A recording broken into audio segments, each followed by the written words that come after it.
तो चलिए शुरू करते हैं आज की बिहार की टॉप खबरें सबसे तेज और सबसे सटीक अंदाज में।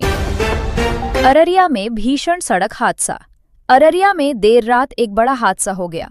रानीगंज फारबिसगंज मार्ग पर तेज रफ्तार कार अनियंत्रित होकर पेड़ से टकरा गई। टक्कर इतनी जबरदस्त थी कि कार के परखच्चे उड़ गए। हादसे में आधा दर्जन से अधिक लोग गंभीर रूप से घायल हो गए। घायलों में नीरज कुमार, अभिषेक कुमार, पूजा कुमारी और दिलीप कुमार शामिल हैं। प्रारंभिक जानकारी के मुताबिक ड्राइवर को नींद आने से हादसा हुआ। पुलिस ने मौके पर पहुंचकर सभी को अस्पताल भेजा, जहां से कई को हायर सेंटर रेफर किया गया। पटना में दिन दहाड़े ज्वेलरी शॉप में लूट। राजधानी पटना में अपराधियों के हौसले बुलंद दिखे। रामकृष्ण नगर इलाके में एक ज्वेलरी दुकान में दिन दहाड़े लूट हुई। 5 बदमाशों ने पिस्तल के दम पर दुकानदार और ग्राहकों को बंधक बना लिया। विरोध करने पर दुकानदार को घायल कर दिया गया। महज 5 मिनट में करीब 20 लाख की ज्वेलरी लूटकर अपराधी फरार हो गए। इस घटना के बाद तेजस्वी यादव ने सरकार पर तीखा हमला बोला। उन्होंने कानून व्यवस्था को लेकर गंभीर सवाल उठाए हैं। बिजली पर सियासत। जेडीयू का पलटवार। बिहार में बिजली को लेकर सियासत तेज हो गई है। उप मुख्यमंत्री बिजेंद्र प्रसाद यादव ने सरकार की उपलब्धियां गिनाई। उन्होंने कहा कि 2005 में जहां 700 मेगावाट बिजली थी, अब 9000 मेगावाट तक पहुंच गई है। इस पर जेडीयू ने तेजस्वी यादव पर तंज कसते हुए बयान दिया। ऊर्जा क्षेत्र में हुए निवेश को इस बदलाव की बड़ी वजह बताया गया। बयानबाजी के बीच बिहार की सियासत फिर गर्म हो गई है। 7 साल बाद भी अधर में बियर बांध योजना। बिहार के गया जिले के टिकारी प्रखंड में मोरहर नदी पर बनने वाला बियर बांध अब भी अधूरा है। साल 2018 में नीतीश कुमार ने खुद इस परियोजना की घोषणा की थी। ये बांध लावपुरा मऊ क्षेत्र के किसानों के लिए बेहद महत्वपूर्ण माना जा रहा था, लेकिन 7 साल बीत जाने के बाद भी निर्माण कार्य शुरू नहीं हो सका। अब सांसद अभय कुमार सिन्हा ने केंद्रीय जल शक्ति मंत्री से पत्र लिखकर जल्द स्वीकृति की मांग की है। इस देरी से स्थानीय लोगों और किसानों में नाराजगी बढ़ती जा रही है। अरवल में बारातियों से भरी गाड़ी पलटी। अरवल जिले में एक बड़ा सड़क हादसा सामने आया है। पटना अरवल नहर रोड पर बारातियों से भरी पिकअप वैन अचानक पलट गई। इस हादसे में 16 लोग घायल हो गए, जिनमें 4 की हालत गंभीर बताई जा रही है।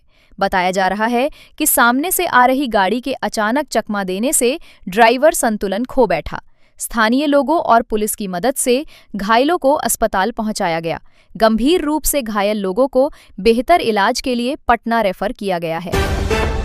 अनंत सिंह के बयान से मचा बवाल। मोकामा के विधायक अनंत सिंह एक बार फिर अपने बयान को लेकर चर्चा में हैं। उनका एक इंटरव्यू सोशल मीडिया पर तेजी से वायरल हो रहा है। इंटरव्यू में उन्होंने कहा कि उनका बेटा IAS बने, लेकिन बाद में नौकरी छोड़ दे। उन्होंने साफ कहा कि वे नौकरी करने के पक्ष में नहीं हैं। उनके इस बयान के बाद राजनीति और समाज में बहस छिड़ गई है। लोग इसे सिस्टम और सोच दोनों पर बड़ा सवाल मान रहे हैं। कुल मिलाकर बिहार में एक तरफ अधूरी योजनाएं लोगों की परेशानी बढ़ा रही हैं, तो दूसरी तरफ हादसे और नेताओं के बयान लगातार चर्चा में बने हुए हैं। अक्षय तृतीया पर पटना में 500 करोड़ का कारोबार। राजधानी पटना में अक्षय तृतीया के मौके पर बाजारों में जबरदस्त भीड़ देखने को मिली। खरमास के बाद सुस्त पड़े बाजार में अचानक रौनक लौट आई। अनुमान है कि इस दिन करीब 500 करोड़ रुपए का कारोबार हुआ। सर्राफा बाजार में सबसे ज्यादा 250 से 300 करोड़ का व्यापार हुआ। लोगों ने 24 लाख तक के हीरे के हार और 1.5 करोड़ तक की लग्जरी कारें खरीदी। ऑटो सेक्टर और रियल एस्टेट में भी करीब 100 से 100 करोड़ का कारोबार हुआ। त्योहार ने कारोबारियों के चेहरे खिला दिए। गंगा किनारे चला बुलडोजर, 52 अवैध निर्माण ध्वस्त। पटना में गंगा किनारे अतिक्रमण के खिलाफ बड़ी कार्रवाई की गई। डीएम के निर्देश पर लगातार दूसरे दिन अभियान चलाया गया। भद्रघाट से कंगन घाट और दीघा रोड तक 52 अवैध निर्माण गिराए गए। इसमें झोपड़ियां, स्टॉल और अन्य स्थायी अस्थायी ढांचे शामिल थे। कार्रवाई के दौरान बालू से भरे टीपर भी जब्त किए गए। 2 लोगों से 10-10 हजार रुपए का जुर्माना भी वसूला गया। प्रशासन ने साफ किया कि अतिक्रमण के खिलाफ कार्रवाई जारी रहेगी। सड़क हादसों के घायलों को मिलेगा मुफ्त इलाज। बिहार में सड़क हादसों के घायलों के लिए बड़ी राहत की खबर है। अब हाईवे किनारे के अस्पतालों में मुफ्त और कैशलेस इलाज मिलेगा। इस योजना के तहत 1.5 लाख रुपए तक का इलाज पूरी तरह मुफ्त होगा। दुर्घटना के बाद पहले 7 दिनों तक ये सुविधा मिलेगी। इसका मकसद गोल्डन आवर में तुरंत इलाज देकर जान बचाना है।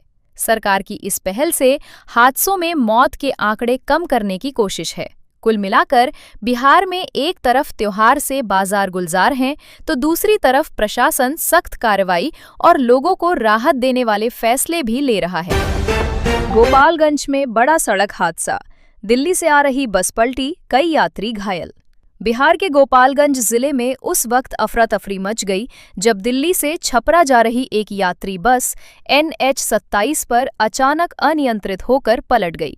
हादसा इतना अचानक हुआ कि बस में सवार यात्रियों को संभलने का मौका तक नहीं मिला।